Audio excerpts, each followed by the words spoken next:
बहुत पुराने समय की बात है।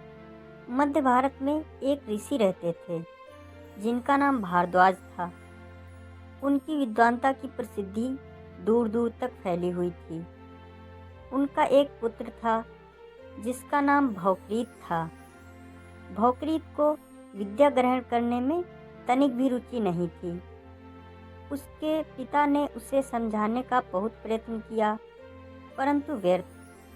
भौकरीत का मन पढ़ाई में बिल्कुल नहीं लगता था। अन्य ऋषि के पुत्र विद्या में बहुत निपुण थे।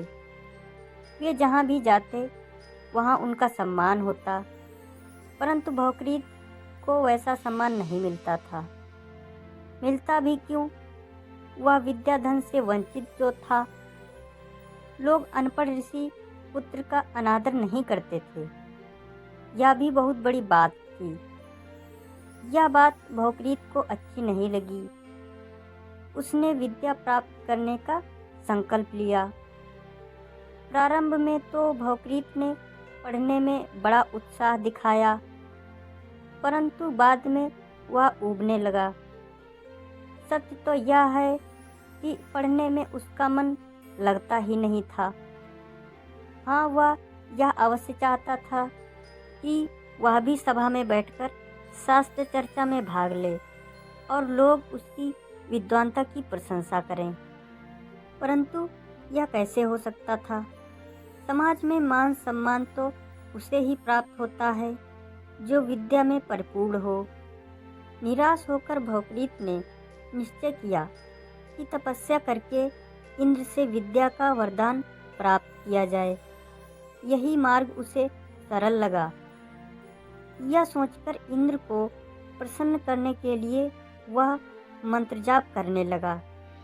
मंत्र जाप के प्रभाव से इंद्र प्रकट हुए।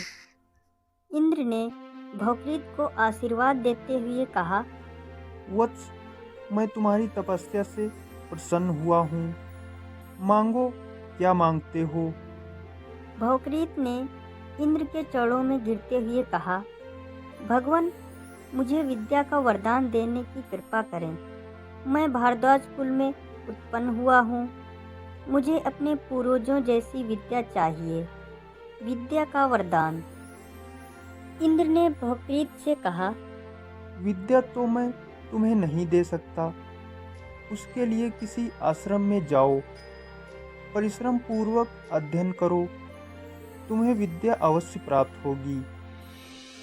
यह कहकर इंद्र देवता अंतर्धान हो गए।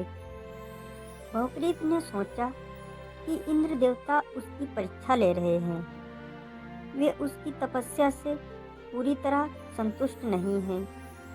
उसने पुनः इंद्र देवता का आह्वान किया। देवता पुनः प्रकट हुए। भौकरीत ने फिर वही वरदान मांगा। इंद्र ने पुनः वही सुझाव दिया, परंतु भौकरीत तो बिना परिश्रम किए तुरंत विद्या प्राप्त करना चाहता था। पहले से उग्र तप करने के विचार से वह गंगा पर स्नान करने गया। गंगा तट पर पहुंचकर उसने देखा कि एक वृद्ध पुरुष मुट्ठी में बालू भरकर गंगा में डाल रहा है।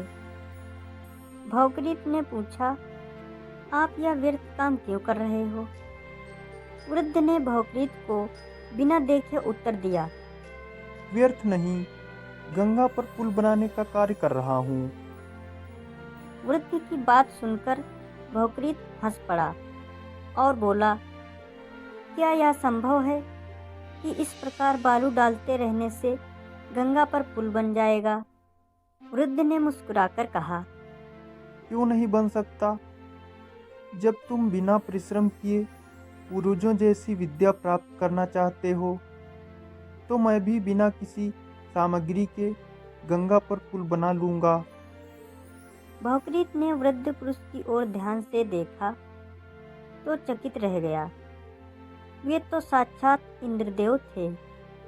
अब भौकरीत की समझ में आया कि बिना पढ़े विद्या प्राप्त करने की आशा करना ऐसे ही है जैसे पानी में बालू डालकर गंगा पर पुल बनाने की कोशिश करना। भौकरीत ने इंद्र देवता के चरण पकड़ लिए और प्रतिज्ञा की कि अब वह मन लगाकर परिश्रम करेगा और विद्या अर्जित करेगा। इस पाठ के माध्यम से बच्चों को बताया गया है कि बिना मेहनत के, बिना पढ़ाई के कोई भी व्यक्ति विद्वान नहीं बन सकता है।